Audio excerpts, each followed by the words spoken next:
Natalia Bonner. Welcome to 9 Patchalong Block 2. Today we're going to be stitching using my mini 4-in-1 and my mini inside-out machine quilting rulers. Let's get stitching.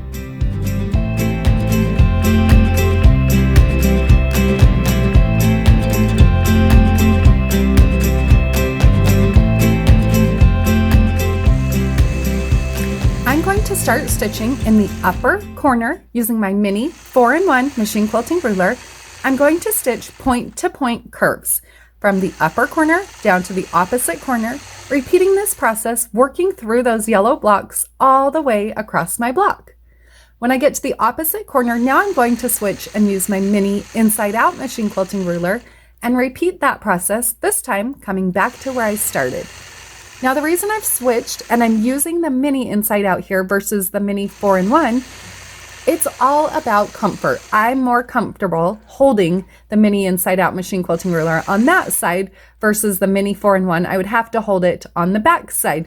So I highly recommend trying out both rulers, and you'll definitely find some places where one's more comfortable than the other. Once I get back up to that corner where I began stitching, then from there, I'm going to travel along the ditch across the top of that yellow top block. From there, now I'm again going to use my mini 4-in-1 machine quilting ruler and stitch a point-to-point curve across that block.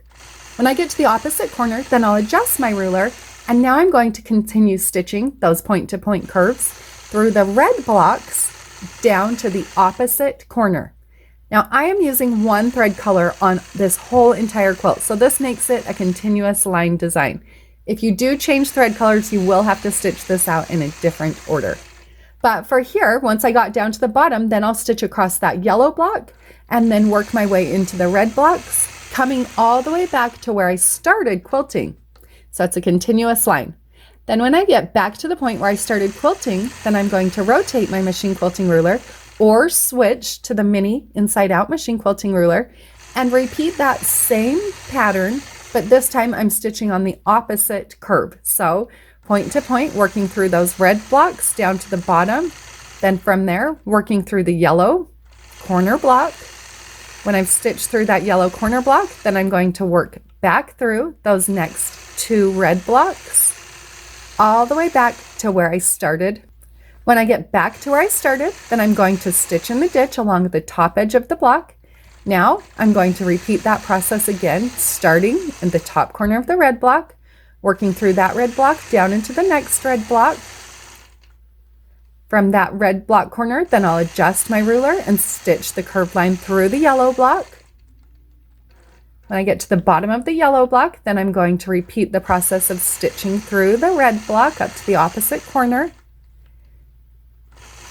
and continuing on through the second red block. When I've completed that second red block, then I'll stitch through the yellow block back to where I started.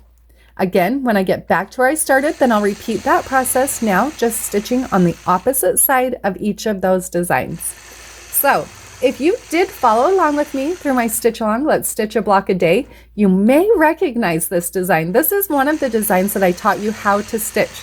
Today I'm just sharing how to dress that up or how to use it as a continuous line design on a 9-patch. But really, you could repeat this process, continuing those stitching lines on any patchwork block. You would just continue like we're doing here. So once I get back to that point where I started, now I've got one more row. So I'll travel across the ditch, across the top of the block again. Now I'm going to repeat the process of stitching those curved lines through the yellow all the way across the block down to the opposite corner, and then from that opposite corner I'll adjust my machine quilting ruler and stitch back to where I began stitching.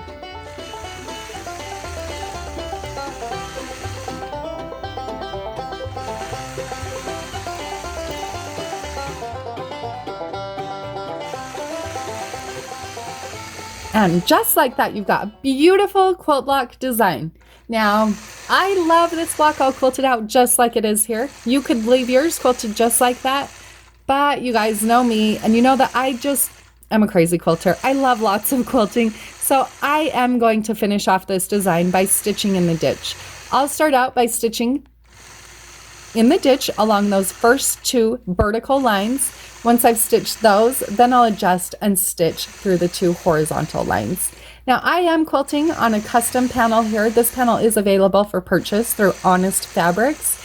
So I don't have quite as much bulk, but I really, because I am stitching on the panel, then I definitely like the stitch in the ditch look because it helps to kind of define the spaces and make it look even more like a pieced quilt versus a panel.